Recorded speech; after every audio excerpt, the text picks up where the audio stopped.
కాలమునెరిగి నిద్ర మేలుకో.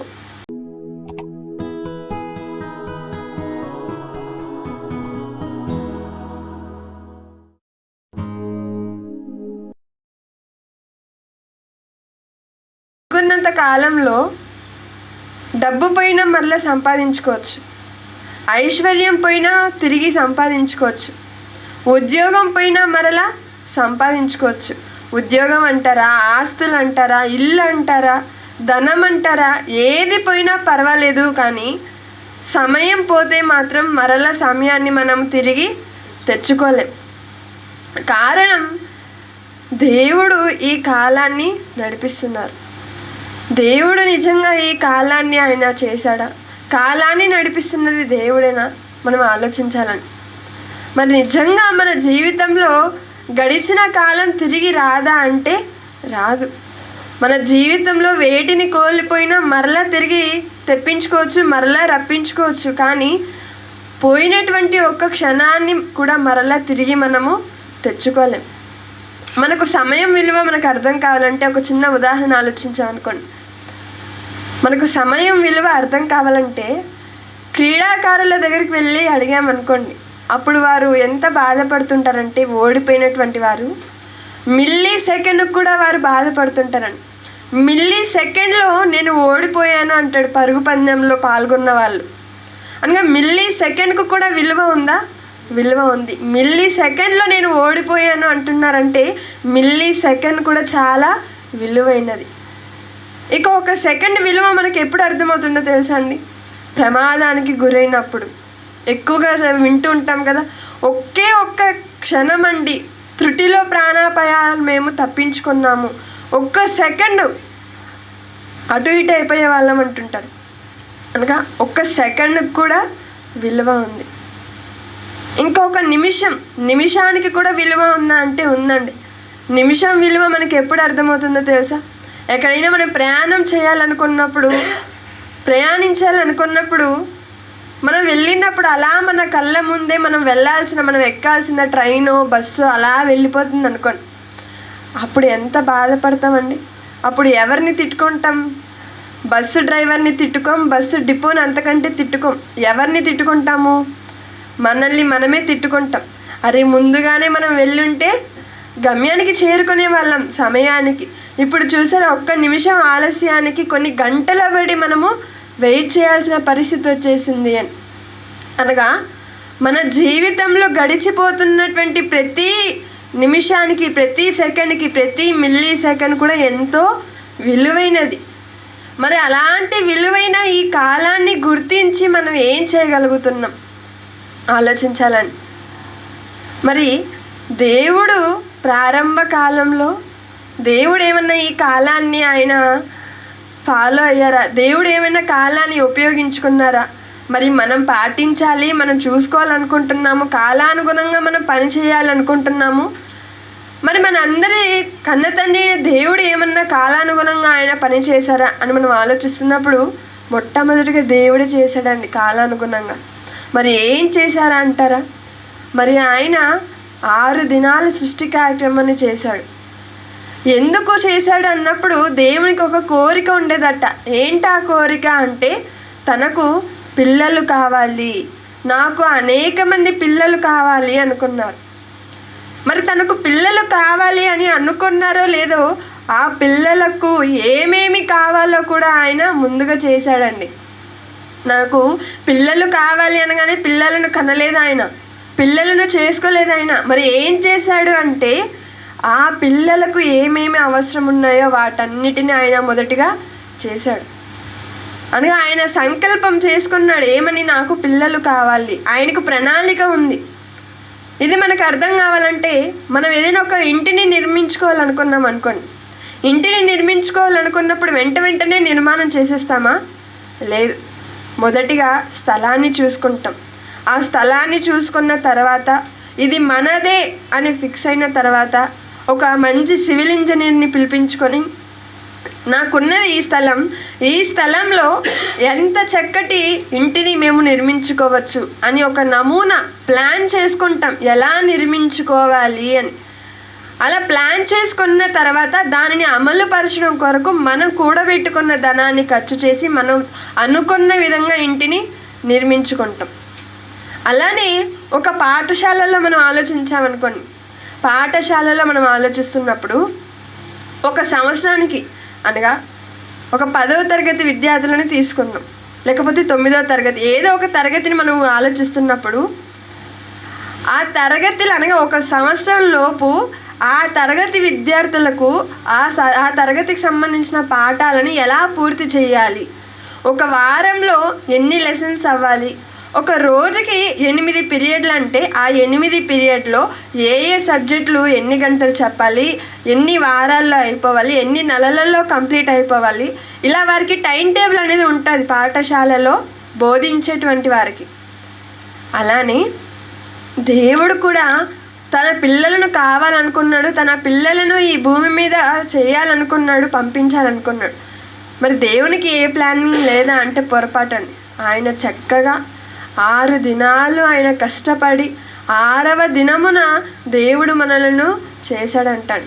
అలా చేసినటువంటి మన తర్వాత ఆయన చెప్పినటువంటి మాట ఏంటో తెలుసా? ఒకసారి ఆదికాండం 2వ అధ్యాయం, ఆదికాండం 2వ అధ్యాయం 1వ వచనంలో, ఆదికాండం 2వ అధ్యాయం 1వ వచనంలో, ఆకాశమును భూమియు వాటిలోనున్న సమస్త సమూహమును సంపూర్తి చేయబడెను. ఆకాశమును భూమియు వాటిలోనున్న సమస్త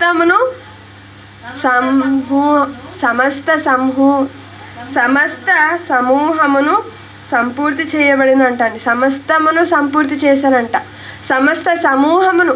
మరి ఏం చేశారని మనం ఆలోచిస్తున్నప్పుడు ఇదిగో ఆయన సృష్టించేశాడు. ఏంటయ్యా 6 రోజుల్లోనే ఎందుకు చేశావు అని ఎవరైనా ప్రశ్నించగలుగుతారండి దేవుణ్ణి? లేదు. ఒకవేళ దేవుడు 7 దినాలలో చేసుంటే 7 దినాలలోనే ఎందుకు చేశావు, ముందుగా ఎందుకు పూర్తి చేయలేదు అని దేవుణ్ణి ఎవరైనా ప్రశ్నించగలవారమా? లేదు. అయినప్పటికీ దేవుడు ఎందుకు 6 దినాలలోనే పూర్తి చేయాలనుకున్నాడు? ఎందుకు ఆయన సమస్తమును సంపూర్తి చేశారు? ఆలోచించాలి కదండి. అనగా దేవుడు అనుకున్నది ఏంటి? తన పిల్లలను కావాలనుకున్నాడు. తన పిల్లలు కావాలి అని అనుకున్నప్పుడు ఆయన మొట్టమొదటిగా తన పిల్లల కొరకు 6 దినాలలో సృష్టిని చేశాడండి. ఆయన చేసినవన్నీ కూడా ఎలా చేశాడు అంటే సంపూర్తిగా చేశాడంటండి, పర్ఫెక్ట్గా చేశాడు. చాలామంది చెప్తుంటారు కదా, ఇతనండి చాలా కాలాన్ని క్రమంగా పాటిస్తాడు, ఇతడు టైం పంక్చువాలిటీ మెయింటైన్ చేశాడుగా, ఏ సమయం అంటే ఆ సమయానికి వెళ్తారు, సమయాన్ని పాటిస్తారు అని అంటుంటారు మనుషులను చూపిస్తూ. కానీ వాస్తవానికి ప్రియులారా, కాలాన్ని ఎవరు పాటించారో తెలుసా? దేవుడు పాటించాడంటండి. దేవుడు ప్రతిదానికి సమయాన్ని ఇచ్చాడు, ప్రతిదాన్ని సమయంతో ఆయన పాటిస్తారు. మనల్ని భూమి మీదకు ఎప్పుడు ఎవరి గర్భంలో ఏ ప్రాంతంలో మనల్ని ఈ భూమి మీదకు పంపించాలో కాలాన్ని ఫిక్స్ చేశాడు. అలానే అదే మనిషిని ఈ భూమి మీద నుండి ఎప్పుడు తుడిచివేయాలో అన్నది కూడా దేవుడు ప్లానింగ్ చేసుకొని ఉంటానండి. అంతే కదండి. దేవుడు పుట్టించాలన్నా ఆయన చంపాలన్నా ప్రతిదానికి కాలాన్ని ఆయన నియమించి ఉంటాడు. చాలా వరకు మనము మరణ వార్తలు వింటున్నప్పుడు ఆశ్చర్యపోతూ ఉంటాం. ఇప్పటి వరకు మేము కలిసి మాట్లాడుకున్నామండి, ఇదిగో ఇప్పుడే మేము టీ తాగి వచ్చామండి, ఇదిగో ఇప్పుడే మేము చర్చించుకున్నాం, రేపు కలుద్దాం అనుకున్నాము, కానీ ఈ సమయానికి అతని మరణ వార్త వినవలసి వస్తుందని మేము అనుకునలేదు అంటుంటారు. అనగా దేవుడు ఖచ్చితత్వానికి మారుపేరు. ఆయన ఏదైనా అనుకున్నారు అంటే అది జరుగుతుంది. ఇప్పుడు దేవుడు సూర్యునికి పని అప్పగించాడండి. సూర్యుడు ఉదయం 6 గంటలకు ఉదయించాలి అని నేను 7 గంటలకు వెళ్తాను, కొంచెం సేపు విశ్రాంతి తీసుకొని అంటదా? లేదు. ఖచ్చితంగా 6 గంటల కంటే 6 గంటలకే అది ఉదయించాలి. అలానే ఒక చంద్రుడు, ఒక నక్షత్రాలు, ఈ సృష్టిలో మనం ఏది ఆలోచిస్తున్నా కాలానుగుణంగా పని చేయగలుగుతున్నాయి అంటే అది దేవుడు పెట్టినటువంటి నియమం, దేవుడు చేసినటువంటి కార్యక్రమం. అనగా మనలను కన్న తండ్రి అయినటువంటి దేవుడు కాలానుగుణంగా ఆయన పని చేస్తున్నాడు. ఇక రెండవదిగా ఆయన కుమారుడైనటువంటి యేసుక్రీస్తుల వారి గురించి ఆలోచించామనుకోండి. యేసుక్రీస్తుల వారు ఈ భూమి మీదకు 2000 సంవత్సరాల క్రితం వచ్చారు. వచ్చి ఆయనకి ఇచ్చినటువంటి కాలం ఎంత, ఆయనకి ఇచ్చినటువంటి ఆయుష్కాలం ఎంత? 33.5 సంవత్సరాలు. మరి ఈ 33.5 సంవత్సరాలలో యేసుక్రీస్తుల వారు దేవుని పని ఏమైనా చేశారా? ఆయన ఎప్పటి నుంచి చేశారు, ఎప్పటి నుంచి దేవుని పనిలో ఉన్నాడు అని మనం ఒకసారి బైబిల్ నందు చూడగలిగితే లూకాసు వార్త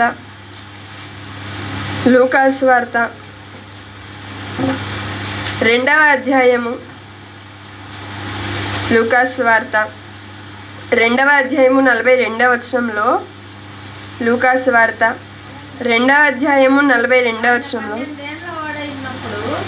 ఆయన 12 ఏండ్ల వాడి ఉన్నప్పుడు ఎన్ని సంవత్సరాలు అంటండి యేసుక్రీస్తుల వారికి? 12 సంవత్సరాలు.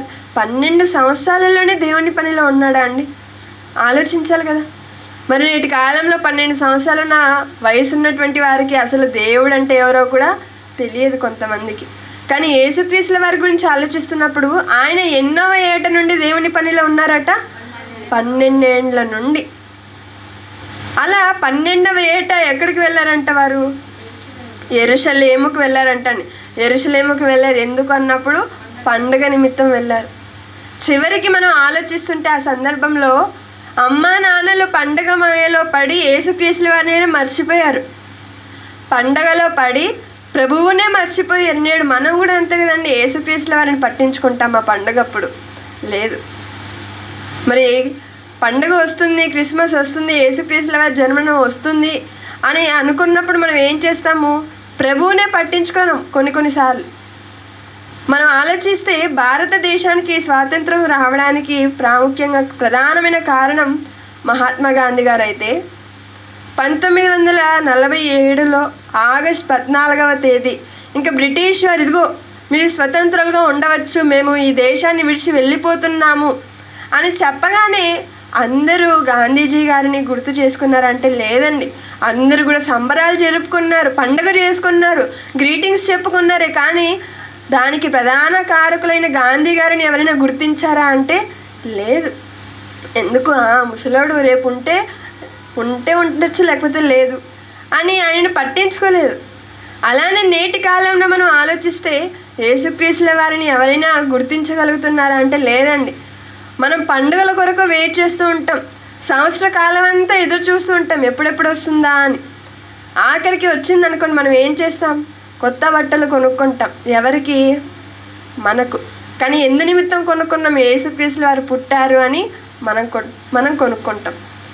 కేక్ కట్ చేస్తాం, ఆయన పేరు చెప్పి కేక్ కట్ చేస్తాం. కానీ తినేది ఎవరు? మనమే. మంచిగా ఆహారాన్ని వండుకుంటాం, బిర్యానీ. తినేది ఎవరు? మనం. ఇప్పుడు ఒక చిన్న విషయం మనం ఆలోచించామనుకోండి, మన ఇంట్లో ఎవరిదైనా పిల్లవాళ్ళది బర్త్డే ఉన్నింది అనుకోండి, పిల్లలే జన్మదినం ఉన్నింది, పిల్లలకు బట్టలు కొనివ్వకుండా తల్లిదండ్రుల బట్టలు కొనుక్కొని కేక్ తెప్పించి పిల్లవాడి చేత కట్ చేయించకుండా తల్లిదండ్రులే కట్ చేసి తల్లిదండ్రులే ఎంజాయ్ చేస్తున్నారు అనుకోండి. అప్పుడు పిల్లలు అడిగే ప్రశ్న ఏంటి మమ్మీ, బర్త్డే నాదా నీదా? నాకు బట్టలు కొనివ్వకుండా నువ్వు కొనుక్కున్నావేంటి? నేను కదా కేక్ కట్ చేయాలి, నువ్వు కట్ చేసావేంటి అని మారం చేస్తుంటారు.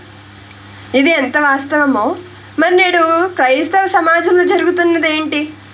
పుట్టినరోజు ఎవరిది? యేసుక్రీస్తుల వారిది. మరి యేసుక్రీస్తుల వారిని జ్ఞాపకం చేసుకుంటున్నామా? చేసుకుంటున్నాం. ఎలాగా? క్రిస్మస్ రాగానే ఒక చిన్న పశువు పాక తయారు చేసి, అది కూడా ఎక్కడ అంటే మందిరానికి వెలుపల. ఎందుకు పశువుల పాకలోనే యేసుక్రీస్తుల వారిని పెడుతున్నారు ఆయన యొక్క బొమ్మను అంటున్నప్పుడు వారు చూశారు ఎక్కడ? కరుణామయుడిలోనో, శాంతి సందేశంలోనో, రాజాది రాజాలోనో ఎక్కడో వారు చూసుంటారు, సినిమాలలో. మరి మనం సినిమాలను పాటించవచ్చా అండి? అక్కడ చూపించటం ఏంటి? మనం ఆ సినిమాలో మనం చూస్తే అసలు యేసుక్రీస్తుల వారు మరియ గర్భంలోనే ఉంటారు. ఎప్పుడు అంటే మరి మరియా యోసేపు సత్రముకి వెళ్ళి ఆ సమయంలో మరియ గర్భంలోనే యేసుక్రీస్తుల వారు ఉంటారండి ఆ సినిమాలలో దృశ్యాలను మనం చూస్తున్నప్పుడు. కానీ వాస్తవానికి ఆ సత్రం దగ్గరికి వెళ్ళినప్పుడు మరియ గర్భంతో ఉందా? ఒకసారి మనం చూసినట్లయితే ఇదే లూకాసు వార్త 2వ అధ్యాయము 7వ వచనంలో, లూకాసు వార్త 2వ అధ్యాయము 7వ వచనంలో, తన తొలిచూలు కుమారుని కని, తొలిచూలు అనగా జ్యేష్ఠుడు, మొదటి సంతానం.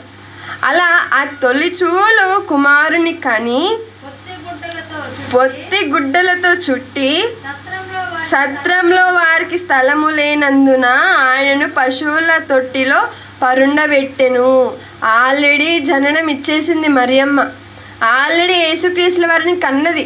యేసుక్రీస్తుల వారిని కని పొత్తి గుడ్డలతో చుట్టి సత్రం దగ్గరికి వెళ్ళినప్పుడు అక్కడ స్థలము లేదు అని చెప్పగానే అప్పుడు పశువుల పాకలు పరుండబెట్టాడంటాడు. కానీ మనం చూస్తున్న దృశ్యంలో మనకు కనిపించే సంఘటన ఏంటి తెలుసా? అసలు సత్రం దగ్గరికి వెళ్ళినప్పుడు కూడా మరియ గారు గర్భంతోనే ఉంటారు. మరి ఇది వాస్తవం అండి? పశువుల పాకలో యేసుక్రీస్తుల వారు పుట్టారా, లేక యేసుక్రీస్తుల వారిని పరుండబెట్టారా? పరుండబెట్టారు. కానీ చాలా వరకు తెలియడం లేదు. ఎందుకు అన్నప్పుడు వాక్యాన్ని ఎవరు కూడా ధ్యానించకపోవటం వలన. అందుకే దేవుడు ఒక మాట వ్రాయించారు, విశ్వాసం అనేది దేని వలన కలుగుతుందో తెలుసా? చూచుట వలన కాదు, విశ్వాసం అన్నది వినుట వలన కలుగుతుంది. అది కూడా ఎలాంటి మాటల వలన అన్నప్పుడు దేవుని మాటల వలన, క్రీస్తు మాటల వలన. కాబట్టి యేసుక్రీస్తుల వారి గురించి మనం ఆలోచిస్తున్నప్పుడు ఆయన 12వ ఏటనే దేవుని పనిలో ఉంటున్నాడంటండి. అమ్మా నాన్నలేమో పండుగ మాయలో పడి ప్రభువునే మర్చిపోయారు. అలా వారు మర్చిపోయి ఒక దిన ప్రయాణం చేసి తిరిగి యెరూషలేముకి వచ్చి యేసుక్రీస్తుల వారితో వాళ్ళ అమ్మ అడుగుతుంది, ఏంటి నాయనా మమ్మల్ని ఇంత బాధ పెట్టావు, మమ్మల్ని ఇంత దుఃఖానికి గురి చేశావు ఏంటి అని అడిగినప్పుడు చెబుతున్నటువంటి మాట ఎంతో తెలుసా? ఒకసారి 2వ అధ్యాయం 47వ వచనం నుంచి మనం చూస్తున్నప్పుడు 2వ అధ్యాయం 47వ వచనంలో, ఆయన మాటలు వినిన వారందరూ ఆయన ప్రజ్ఞకును ప్రత్యుత్తరములకును విస్మయముందిరి. ఆయన తల్లిదండ్రులు ఆయనను చూచి మిక్కిలి ఆశ్చర్యపడిరి. ఆయన తల్లి, కుమారుడా మమ్మను ఎందుకు ఇలాగ చేసితివి? ఇదిగో నీ తండ్రియు నేను దుఃఖపడుచు నిన్ను వెదుగుచుంటిమని ఆయనతో చెప్పగా, ఎందుకు మమ్మల్ని ఇలా ఏడిపిస్తున్నావు, ఎందుకు మమ్మల్ని ఇంతగా బాధ పెట్టావు, మేము నీ కోసం వెతుక్కుంటూ వచ్చాము కదా అని అనగానే యేసుక్రీస్తుల వారు ఏం చెప్తున్నారు తెలుసా అండి? ఇదిగో ఆయన, మీరేలా నన్ను వెతుకుచుంటిరి, మీరు పండగలో మునిగిపోయారు కదా, పండుగ చేసుకుంటున్నారు కదా, మరి ఏలా నన్ను వెతుక్కుంటూ వచ్చారు? మరలా నేను నా తండ్రి పనుల మీద ఉండవలనని మీరు ఎరుగరా? మీకు తెలీదా? మీరు ఎరుగరా? నేను నా తండ్రి పనుల మీద ఉన్నాను అని యేసుక్రీస్తుల వారు చెప్తున్నారని. అనగా యేసుక్రీస్తుల వారు 12వ ఏట నుండే దేవుని పనిలో, తండ్రి పనిలో ఉంటున్నారంట, కాలాన్ని గుర్తెరిగినటువంటి యేసుక్రీస్తుల వారు. మరి మొదటిగా చూసాం, ఈ సృష్టిని సృష్టించినటువంటి దేవుడు అంతటి వాడే కాలానుగుణంగా పనిచేస్తున్నప్పుడు మనం ఏం చేస్తున్నామండి? కాలాన్ని గుర్తెరగగలుగుతున్నామా? సమయం విలువ తెలుసుకోగలుగుతున్నామా? ఇదిగో యేసుక్రీస్తుల వారు 12వ ఏట నుండే దేవుని పనిలో ఉన్నారంట అండి. మరి మనం ఇక దేవుడు సృజించిన ఈ సృష్టి ఎందులో ఉంది, ఈ సృష్టి ఏమైనా పని చేస్తుందా లేదా అని ఒకసారి రోమిలకు రాసిన పత్రిక, అపోస్తుడైన పౌలు గారు రోమియోలకు పత్రిక రాస్తూ 8వ అధ్యాయం 19వ వచనం, అపోస్తుడైన పౌలు గారు రోమియోలకు పత్రిక రాస్తూ 8వ అధ్యాయం 19వ వచనంలో, దేవుని కుమారుల ప్రత్యక్షత కొరకు సృష్టి మిగుల ఆశతో తేరి చూచుచు కనిపెట్టుచున్నది. దేవుని కుమారులకు పని చేయటం కొరకు సృష్టి ఎంతో ఆశతో తేరి చూస్తూ కనిపెడుతుందండి. అది కనిపెడుతుందంట ఆశతో. ఇదిగో దేవుని పిల్లలకు నేను పరిచర్య చేయాలి, దేవుని పిల్లలకు నేను ఉపయోగపడాలి.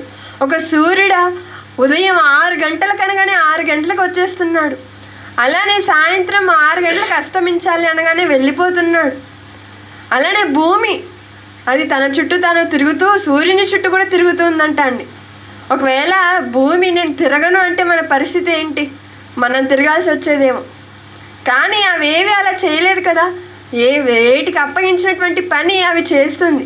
ఒక దేవుడు కాలాన్ని గుర్తెరిగి పనిచేస్తున్నారు, ఒక యేసుక్రీస్తుల వారు కాలాన్ని ఎరిగి పనిచేశారు, ఒక సృష్టి తన కాలాన్ని ఎరిగి పనిచేస్తుంది. ఇక సృష్టిలో ఉన్న వాటిని మనం ఆలోచించామనుకోండి, ఒక జంతువా, ఒక పక్ష, ఒక పురుగ మనం ఆలోచిస్తున్నప్పుడు అవి కూడా కాలాన్ని బట్టి అవి పనిచేస్తున్నాయంట అండి. ఏంటి అవి కూడా పనిచేస్తున్నాయా? ఒకసారి యోబు గ్రంథం 12వ అధ్యాయం, యోబు గ్రంథం 12వ అధ్యాయం 7-8 వచనాలలో యోబు గ్రంథం 12వ అధ్యాయం 7-8 వచనాలలో, అయినను మృగములను విచారించుము, అవి నీకు బోధించును. ఆకాశ పక్షులను విచారించుము, అవి నీకు తెలియజేయును. ఎవరిని విచారించమంటున్నాడండి? మృగములను. ఏంటి, జంతువులను వెళ్ళి మనిషి విచారించాలా? ఏంటి ఒక ప్రశ్న, జంతువులు గొప్పనా మనుషులు గొప్పనా? మనుషులు గొప్ప. మరి గొప్పవారైన మనుషులు, ప్రథములుగా ఉన్నటువంటి మనుషులు, దేవుని కుమారులైన మనుషులు ఎవరి దగ్గరికి వెళ్ళి విచారించాలంట అండి? మృగముల దగ్గరికి, జంతువుల దగ్గరికి. మరి ఏంటి, జంతువుల దగ్గరికి వెళితే అవి మనకు దేవుని మాటలను బోధిస్తుందా, వివరిస్తుందా అంటే వివరిస్తుందని. బైబిల్ కాలంలో మనం ఆలోచిస్తున్నప్పుడు బైబిల్ చరిత్రలో మరి ఒకానొక సందర్భంలో బిలాము దేవుని బోధ నుండి తప్పిపోతాడండి. దేవుని మాటను మీరి దేవుని ఆజ్ఞను ధిక్కరించడంతో బిలాముకు బుద్ధి చెప్పినటువంటి జంతువు ఏంటో తెలుసా? బిలాముకు బుద్ధి చెప్పిన జంతువు ఏంటి? గాడిద. నేటి క్రైస్తవ సంఘాలలో ఒక పాట పాడుకుంటూ ఉంటాం. ఏమని? గాడిద నేనయ్యా, చిన్న గాడిద నేనయ్యా అని. మరి ఆ పాట పాడుకునే అర్హత మనకుందా అండి? ఒకసారి ఆలోచిస్తే దేవుని ప్రవక్తకు బోధించిందంట ఆనాడున్న గాడిద. మరి గాడిద అని చెప్పుకుంటున్నటువంటి మనం పనిలో ఉన్నామా? పనిలో లేనప్పుడు అసలు గాడిద అని చెప్పుకునే అర్హత కూడా మనకు లేదండి. చాలామంది కోపం వచ్చినప్పుడు, తిడుతున్నప్పుడు వారు ఉపయోగించే పని ఏంటో తెలుసా? అసలు నీకు బుద్ధి ఉందారా గాడిద అంటాం. కానీ ఆ గాడిద గురించి మనం ఆలోచిస్తే గాడిద కూడా ఒకనాడు దేవుని పనిలో ఉంది. అసలు ప్రవక్తకే బోధించిందంట అండి. ఎంత జ్ఞానం దేవుడు జంతువుల్లో కూడా ఉంచాడు, ఆలోచించాలి కదా. అనగా మనము దేవుని పనిలో ఉండాలా, దేవుని కాలాన్ని గుర్తించాలా, దేవుడిచ్చిన విలువైన సమయాన్ని మనం గుర్తించగలిగే వారిగా ఉంటున్నామా ఆలోచించాలి నేటి దినాన్న. మరి జంతువులు దేవుని మాటలను బోధించాయి, అవి కాలాన్ని బట్టి అవి పనిచేస్తున్నాయి. ఇక పక్షుల గురించి మనం ఆలోచించామనుకోండి, పక్షులు కూడా తన కాలాన్ని గుర్తెరుగుతుందా, పక్షి కూడా సమయాన్ని పాటిస్తుందా అని మనం చూస్తున్నప్పుడు ఇర్మియా గ్రంథం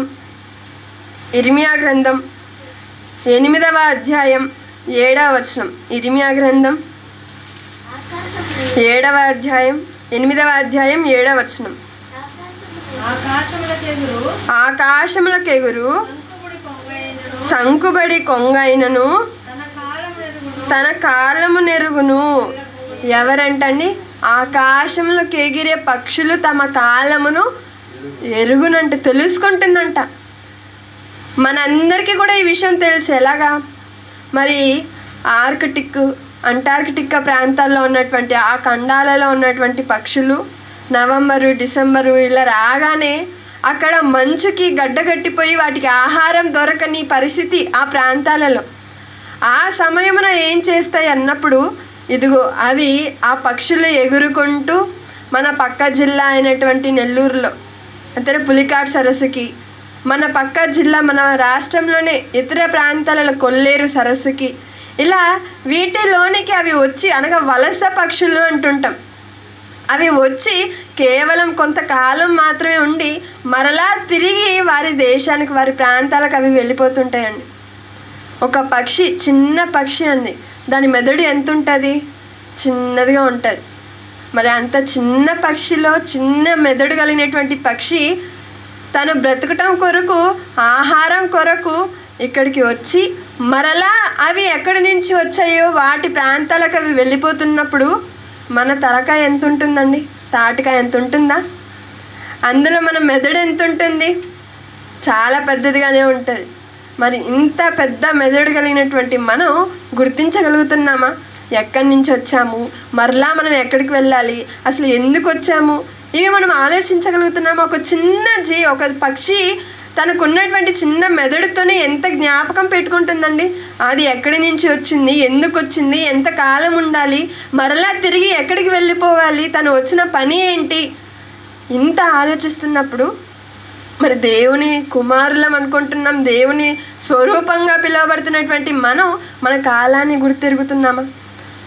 ఒకసారి ఒక చిన్న జీవి, చీమ గురించి మనం ఆలోచించామనుకోండి.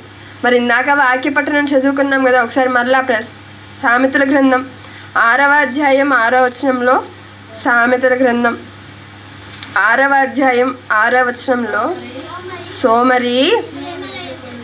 సోమరి అనేవాడు ఎవడు?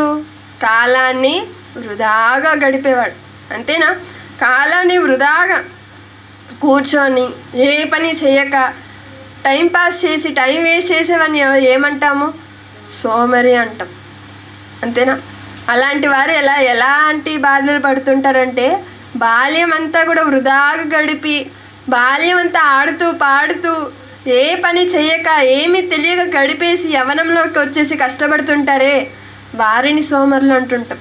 అలానే యవ్వన కాలంలో తింటూ తాగుతూ తిరుగుతూ ఆడుతూ ఇలా కాలానంతా వృధా చేసేసి వృద్ధాప్యంకి వచ్చేసరికి చూసుకునేవారు ఎవరు లేక అల్లాడుతూ ఉంటారు. ఇదిగో నాతో ఉన్నవారు అందరూ గొప్పవారిగా ఉన్నారు, నేనేంటి ఇలా ఉన్నాను అని బాధపడుతుంటాడే, వాడే సోమరి. మరి ఆ సోమరి ఎవరి దగ్గరికి వెళ్ళమంటున్నాడండి దేవుడు? చీమల యొద్దకు వెళ్ళమంటున్నాడంట అండి. మరి చీమలు అవి ఎంత ఉంటాయి? చిన్నవిగా ఉంటాయి. అంతేనా? మరి చీమల దగ్గరికి వెళ్ళి మనం ఏం నేర్చుకోవాలి? మనం అప్పుడప్పుడు రోడ్లో గమనిస్తుంటే ట్రాఫిక్ పోలీస్ వాళ్ళు విజల్స్ ఊపి వాళ్ళ బుగ్గలు బూరల్లా మారిపోయి ఇక ఆఖరికి వాళ్ళ చేతిలో ఒక చిన్న కరపత్రలు కానీ బోర్డులు కానీ పెట్టుకుంటుంటారు. ఏమని? చీమలు పాటించే క్రమశిక్షణ మనుషులంగా మనం పాటించలేమా అని చీమలని ఎందుకు పోలుస్తున్నారంటే అది క్రమశిక్షణగా వెళ్తుంటుందంట అని. దేవుడు ఏం చెప్పాడు? సోమరిగా ఉండేవాడిని ఎక్కడికి వెళ్ళమన్నాడు? చీమల దగ్గరికి వెళ్ళమన్నాడు. వెళ్ళిన మనిషి ఏం చేస్తాడు? గమాషం చెల్లి వచ్చేస్తాడు. అంతేగాని వాటిని పరిశీలిస్తాడా? లేదు. వాటి గురించి మనం ఆలోచిస్తున్నప్పుడు సోమరి చీమల యొద్దకు వెళ్ళుము, వాటి నడతలను కనిపెట్టి జ్ఞానము తెచ్చుకును. ఎందుకో వాటి నడతలను కనిపెట్టాలన్నప్పుడు వాటి నడతలు ఎక్కడికి వెళ్తున్నాయి కనిపెట్టు. అవి వేసవి కాలం అంతా కూడా వాటి నడతల చేత ఆహారాన్ని సమకూర్చుకుంటే సిద్ధపరచుకుంటే ఎత్తి పెట్టుకుంటుంది. అంతేనా? ఎందుకు? రానున్నది వర్షాకాలం. అమ్మో వర్షాకాలం వచ్చేస్తుంది, బయట వెళ్ళామా చిన్న చినుకు కూడా మనము చిత్తైపోతాం. కాబట్టి వర్షాకాలంలో మనం బ్రతకాలంటే ఏం చేయాలి? ఇప్పుడే ఆహారాన్ని సమకూర్చుకోవాలి. చీమ ఆలోచిస్తుందని ముందు చూపు కలిగినదిగా ఉంది. చీమ చావాలంటే చినుకు చాలు. మరి మన నెత్తిన పిడుగు పడితే కానీ మనం చావు. అంతేనా? అయినప్పటికీ మనం గుర్తించే పరిస్థితిలో లేము. కానీ చిన్న జీవి అయినటువంటి చీమ ఇదిగో రానున్నది వర్షాకాలం, మనం బయట వెళ్తే మన ప్రాణానికి ముప్పు, మనం బ్రతకాలి అంటే ఆహారం కావాలి అంటే ఇదిగో వేసవి కాలంలోనే మన ఆహారాన్ని మనము సిద్ధపరచుకోవాలి అనగా ముందు చూపు కలిగినదిగా ఉందండి. అందుకే దేవుడు ఏం చెప్తున్నాడు? నీవు వాటి నడతలను కనిపెట్టి జ్ఞానము తెచ్చుకొనుము, వాటికి న్యాయాధిపతి లేకున్నను, పై విచారణకర్త లేకున్నను, అధిపతి లేకున్నను అవి వేసవి కాలమందు ఆహారము సిద్ధపరచుకొనును, కోతకాలమందు ధాన్యము కూర్చుకొనును. సోమరి ఎందాక నీవు పడుకొని ఎందువు? ఎప్పటి వరకు పడుకో ఉంటావయ్యా? ఇంకొంచెం సేపు పడుకుంటాను, ఇంకొంచెం సేపు నేను పడుకుంటాను, నిద్రపోతాను, ఇదిగో కొంచెం సేపు చేతులు ముడుచుకొని ఇదిగో ఆ బెడ్షీట్ కొంచెం వేసే మమ్మీ, ఇదిగో డాడీ ఆ లైట్ ఆఫ్ చేసే డాడీ, కొంచెంసేపు ఫ్యాన్ వేయండి, ఇదిగో నన్ను పడుకోనివ్వండి అని ఎందాక పడుకుని ఎందువు? నీవు లేచి వెళ్ళి ఆ చీమలను చూడు అంటున్నాడు. మరి చూసి మనం ఏం తెచ్చుకోవాలట? జ్ఞానము తెచ్చుకోవాలి. ఏంటా జ్ఞానము అన్నప్పుడు కాలాన్ని గుర్తెరిగి పని చేయాలి. ఇదిగో కాలాన్ని గుర్తెరిగిన వారుగా దేవుడు పనిచేశాడు, కాలాన్ని గుర్తెరిగిన వారుగా యేసుక్రీస్తుల వారు పనిచేశాడు. కాలాన్ని గుర్తెరిగి ఆ సృష్టిలో ఉన్న జంతువు అంటారా, ఒక పక్షులు అంటారా, చీమలు అంటారా, ఇవన్నీ కూడా పనిచేస్తున్నాయి. కాలాన్ని గుర్తించక కాలాన్ని అలా వృధా చేసుకుంటున్నది ఎవరు అన్నప్పుడు మనం ఏం చేయాలి? ఒకసారి అపోస్తుడైన పౌలు గారు తిమోతిలకు పత్రిక రాస్తూ రెండవ పత్రిక 4వ అధ్యాయం 2వ వచనం, తిమోతిలకు రాసిన 2వ పత్రిక, అపోస్తుడైన పౌలు గారు తిమోతిలకు రాసిన 2వ పత్రిక 4వ అధ్యాయం 2వ వచనంలో, ఇదిగో తిమోతి నీవు వాక్యమును ప్రకటించుము, సమయమందును అసమయమందును ప్రయాసపడుము. ఎందుకు? సమయం అని. ఇదిగో ఆదివారం మాత్రమే అని చెప్పలేదండి, కేవలం పలానా సమయంలోనే అని చెప్పలేదు. సమయమందును అసమయమందును ప్రయాసపడు. ఎందుకంటే నీ జీవితం నీది కాదు. మనిషి ఆయుష్కాలం మనకు తెలుస్తుందా అండి?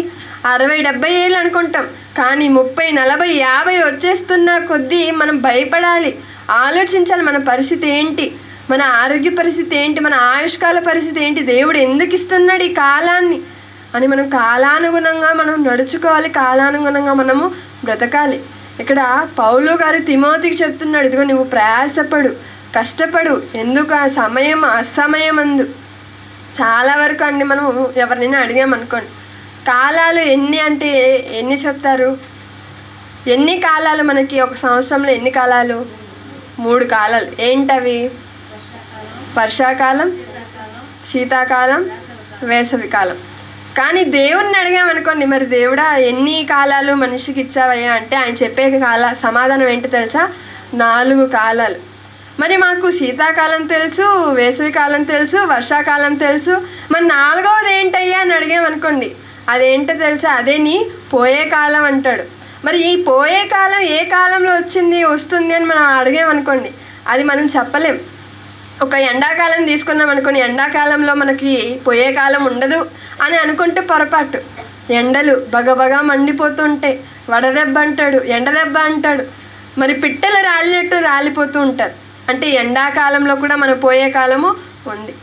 ఇక శీతాకాలంలో హెడ్లైన్స్ న్యూస్ పేపర్లో వచ్చేది ఏంటి తెలుసు? ఇదిగో చలి పులి అంటుంటాడు. అనగా పులిలాగా చలి అనేది మనిషిని చంపేస్తుంది అంటుంటారు. అనగా చలికాలంలో కూడా మన పోయే కాలం ఉందా? ఉంది. మరి వర్షాకాలంలో ఏ ప్రమాదం లేదండి, మన పోయే కాలం లేదు, చక్కగా బ్రతకచ్చు అనుకుంటే పొరపాటు. వర్షాలు పడి అది తుఫానులు వచ్చి వరదలు వచ్చి, ఇదిగో తుఫాను వచ్చినప్పుడు క్రిందటి సంవత్సరాలలో తానే అని పేరు పెట్టారండి. ఆ న్యూస్ వస్తున్నప్పుడు అది ఇదిగో తానే అన్నారు. ఆ తర్వాత వచ్చంటే తందానే అనేవారేమో. ఆ తర్వాత లైలా అని పెట్టారు. దేనికి? వస్తున్నటువంటి తుఫాన్లకు పేర్లు. లైలా, మజ్ను ఇలా పెట్టాలని. అంటగా దేవుడు కాలాన్ని గుర్తించి పనిలో ఉండమని దేవుడు చెబితే, వస్తున్నటువంటి ఆ వరదలకు కానీ తుఫాన్లకు కానీ మనం ఇంకా ముందు జాగ్రత్తలో ఉండి దేవుని పని చేయక ఏం చేస్తున్నాం? వాటికి పేర్లు పెట్టుకొని కూర్చొనే పనిలో ఉన్నాం. అందుకే ఇక్కడ పౌలు గారు తిమోతికి చెప్తున్నాడు, ఇదిగో ఏమనుకుంటున్నావు? నువ్వు సమయాన్ని వృధా చేయకు, కాలము చూడకు, ఇదిగో వాక్యము ప్రకటించు, అది ఏ కాలం అని చూడకు, సమయమందును అసమయమందును ప్రయాసపడుము, సంపూర్ణమైన దీర్ఘశాంతముతో ఉపదేశించుచు, ఖండించుచు, గద్దించుచు బుద్ధి చెప్పుము అంటున్నారండి. సమయమైన అసమయమైన మనము ప్రయాసపడాలి. ఎందులో అన్నప్పుడు దేవుని పనిలో. కాలాన్ని బట్టి కాదు, సమయాన్ని బట్టి కాదు, దేవుని పని చేసుకుంటూ వెళ్ళిపోవాలండి. ఇప్పుడు మనం మన కుటుంబాన్ని పోషించడానికి ఒక ఉద్యోగం చేస్తూ ఉంటాం, కానీ కుటుంబ పరిస్థితులను బట్టి ఒక్కొక్కసారి ఓటీలు కూడా చేస్తుంటారు, అనగా ఓవర్ టైం డ్యూటీలు కూడా చేస్తుంటారు.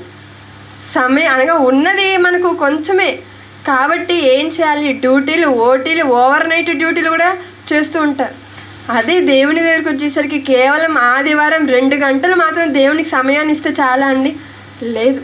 ఏం చేయాలంటే ప్రతిరోజు ప్రతి సమయం దేవునిదే కాబట్టి దేవునికి ఇవ్వాలి.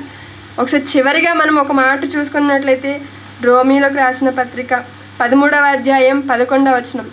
రోమీయులకు రాసిన పత్రిక, అపోస్తుడైన పౌలు గారు రోమీయులకు రాసిన పత్రిక 13వ అధ్యాయము 11వ వచనంలో, మరియు మీరు కాలము నెరిగి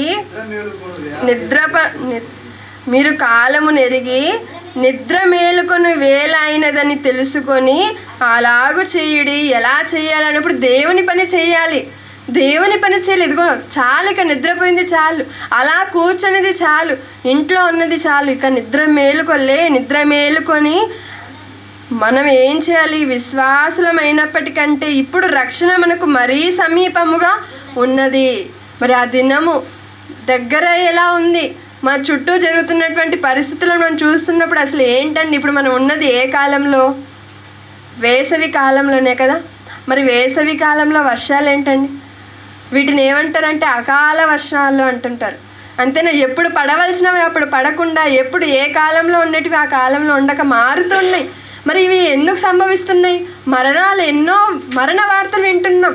పరిస్థితులు మన చేతుల్లో లేవు, అది దేవుని చేతిలో. ఇదిగో అందుకే చెప్పాడు, కాలగతులు దేవుని వశమున ఉన్నవి. దేవుడు కాలం నెరిగి పనిచేశాడు. యేసుక్రీస్తుల వారి కాలాన్ని గుర్తించారు. ఇదిగో సృష్టి అంతా కూడా దేవుని కాలానుగుణంగానే పనిచేస్తున్నాయి.